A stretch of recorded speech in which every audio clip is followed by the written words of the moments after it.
हमारी film 3 idiots जब release होने वाली थी, रिलीज से पहले हमने कई स्क्रीनिंग्स रखे थे, टेस्ट स्क्रीनिंग जिसको हम कहते हैं, जिसमें कि हम ऑडियंस जैसे आप लोग हैं उनको बुलाते हैं, फिल्म दिखाते हैं, उनसे पूछते हैं कि फिल्म कैसी लगी। ऐसे एक टेस्ट स्क्रीनिंग हमने किया था। बंबई में एक फैक्ट्री में कारीगर लोग काम करते हैं, तो करीब 25-30 कारीगर आए थे उस स्क्रीनिंग में। स्क्रीनिंग के बाद उनका एक कारीगर था, उसने मुझे एक सवाल पूछा जो बहुत कमाल का सवाल था। उसने मुझे ये सवाल पूछा कि सर, पिक्चर के अंत में हमें पता लगता है कि आप तो रणछोड़ दास थे ही नहीं, रैंचो तो थे ही नहीं आप, तो सर्टिफिकेट तो आपको मिला नहीं, तो आप इतने बड़े साइंटिस्ट कैसे बन गए? इतने बड़े पेटेंट्स, 400 पेटेंट्स, जापानी लोग आपके पीछे पड़े हैं, तो आपको सर्टिफिकेट तो मिला नहीं, तो आप इतने बड़े साइंटिस्ट कैसे बन गए? बहुत ही अहम सवाल है ये, बहुत ही इंपॉर्टेंट सवाल है, और ये जो मुद्दा है उसके हार्ट में जाता है ये, कि जब मैं एग्जाम के लिए रट के जवाब देता हूं और वो जवाब में मुझे नंबर मिलते हैं और मैं पास हो जाता हूं, तो मेरे हाथ में एक पर्चा आता है जो मुझे कहता है कि मैं पढ़ा लिखा हूं। लेकिन वाकई मैं पढ़ा लिखा हूं या नहीं, ये अभी तक हमको श्योर मालूम नहीं है। लेकिन जब आप नॉलेज चाहते हैं कि आपको मिले, विद्या मिले आपको, तो फिर वो कागज का मायने कुछ होता नहीं है। तो मैंने उसको जवाब में 2 सवाल पूछे। मैंने बोला उसको कि भैया आपको क्या लगता है मैं अच्छा एक्टर हूं? उसने बोला हाँ, देश भर में आप सब लोग मानते हैं आपको, आप अच्छे एक्टर हैं। मैंने उससे कहा कि भैया मेरे पास कोई सर्टिफिकेट नहीं है जो कहता है कि मैं अच्छा एक्टर हूं, मेरे पास कोई कागज नहीं है जो मुझे बोलता है कि मैं अच्छा एक्टर हूं। मैंने फिर उससे एक सवाल पूछा कि मैंने सुना आप बहुत अच्छे कटर हैं, आपके जो बॉस मुझे बताते हैं कि आप उनके मेन कटर हैं और आपकी बड़ी इज्जत करते हैं वो, आपके पास कोई पर्चा है, सर्टिफिकेट है जो मुझे बताता है कि आप कटर हो? उसने बोला नहीं सर। तो मैंने बोला आपका जवाब आपको इधर ही मिल गया। Education is beyond marks, education is beyond grades, education is what you learn. और मेरी इच्छा है कि हिंदुस्तान में हम एजुकेशन को इस नजरिए से देखें कि हम अपने बच्चों को वाकई शिक्षा दें, और शिक्षा हम खुशी से दें, क्योंकि शिक्षा में सिर्फ ज्ञान नहीं होता, शिक्षा में एक और चीज मिली हुई होती है, वो ये है कि हम अपने बच्चों को डेवलप करते हैं एज ह्यूमन बींग्स। आगे चल के वो जिंदगी में अच्छे इंसान बने, आगे चल के वो अपने पैरों पे खड़े रह सकें, आगे चल के वो इज्जत की जिंदगी जी सकें, आगे चल के वो दूसरों के बारे में ध्यान रखें, आगे चल के वो किसी के चेहरे पे मुस्कुराहट ला सकें, आगे चल के वो किसी की मदद कर सकें। This is what we should develop of our children. ये मेरी फीलिंग है। मैं जहां भी देखता हूं, ये मेरे साथ भी हुआ है जब मैं छोटा था। जब से हमारे बच्चे छोटे होते हैं, जब से बच्चे पैदा होते हैं, बच्चा घर आता है, हम बच्चे को पूछते हैं भाई मार्क्स कितने मिले, फर्स्ट आया कि सेकंड आया? वो बोलता है सेकंड। सेकंड आया तो अरे फर्स्ट नहीं आया, डांट पड़ती है उसको। जो बोलता है मैं 10th आया तो उसकी तो हालत ही बुरी हो जाती है। बच्चे को लगता है यार ये फर्स्ट आना बड़ा जरूरी है। उसको रेस में हम पूछते हैं तुम रेस में फर्स्ट आए कि सेकंड आए? में हम उसको बचपन से, जब से वो लोअर केजी में होता है, जब लोअर केजी में रेस होती है, चमचा मुंह में लगा के उसमें नींबू डाल के भागते हैं।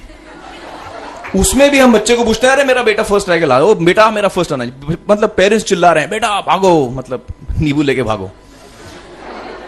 तो उसमें होता क्या है कि बच्चे को लगता है कि यार ये बड़ा जरूरी है। मेरे पेरेंट्स को हमेशा, मेरे पेरेंट्स मुझे एक ही सवाल पूछते हैं, मैं फर्स्ट आया कि नहीं। उसके जहन में ये बात बैठ जाती है कि मेरे को अव्वल आना है, मेरे को कंपीट करना है, मेरे को बाकी लोग से आगे निकलना है।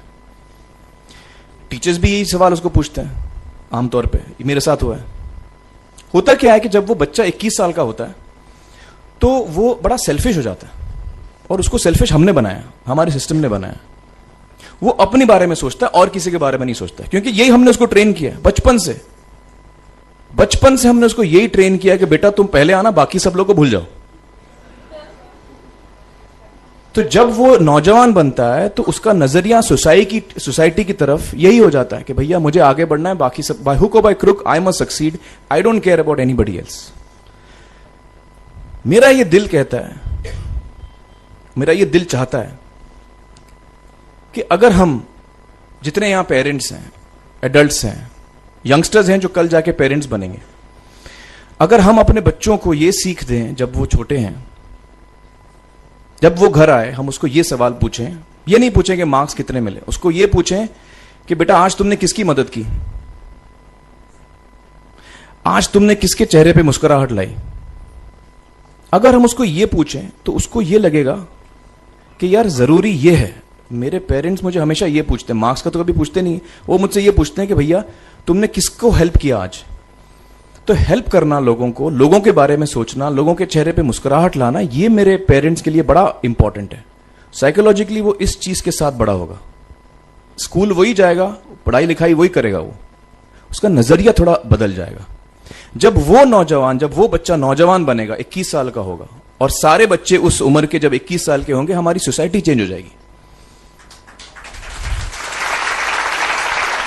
क्योंकि तब हमारी सोसाइटी में ऐसे नौजवान होंगे जो खुद के बारे में नहीं सोच रहे, दूसरों के बारे में सोच रहे हैं। तो मुझे लगता है कि सबसे बड़ी चीज जो हमारे एजुकेशन सिस्टम में मैं देखना चाहूंगा, जो मैंने अपने स्कूल लाइफ में नहीं देखी, कि हमको ये अहमियत इस पे दी जा रही है कि हम अपने आसपास के बच्चों को कितना हेल्प कर रहे हैं। कि सबसे पहले तो हर बच्चा खास होता है, ये मैंने डिस्कवर किया अपने रिसर्च में। हर बच्चा खास होता है, हर बच्चे में हमारी तरह, आपकी तरह और हमारी तरह, हर बच्चे में कुछ ना कुछ काबिलियत होती है, कुछ ना कुछ कमजोरी होती है। मुझ में भी कमजोरी है, काबिलियत है, आप में भी कुछ ना कुछ काबिलियत और कमजोरी है, और हर बच्चे में कुछ ना कुछ कमजोरी और काबिलियत होती है। और हमें as parents, as elders, as education system, हमें हर बच्चे की खासियत को पहचानना है, उससे मदद करनी है, उसकी क्या खासियत है, उसका क्या दिल चाहता है, उसे किस चीज में खुशी मिलती है, वो हमें उसको हेल्प करना है कि हम उसको वो ढूंढ सके, और उसमें हमें सपोर्ट करना है, और जो उसकी कमजोरी है उसमें हमें उसको सपोर्ट करना है। मुझे अक्सर एजुकेशन इंस्टीट्यूट्स मुझे बोलते हैं कि हम हमारे स्कूल में सारे बच्चे पास होते हैं, हमारे स्कूल में सारे बच्चे फर्स्ट आते हैं, या हम जो बोर्ड एग्जाम है उसमें हमारे सारे बच्चे पास होते हैं। मुझे एक सवाल पूछना है कि हमारे कितने बच्चे खुश हैं। सबसे बड़ा सवाल मेरा ये है, how many of our children are happy. और वो जो हैप्पीनेस कोशेंट है ना, वो मेरे लिए सबसे अहम है। क्योंकि देखिए, पढ़ाई लिखाई तो हम सीख ही लेते हैं। जब मुझे कोई चीज सीखनी होती है तो मैं कुछ ना कुछ करके सीख ही लेता हूं।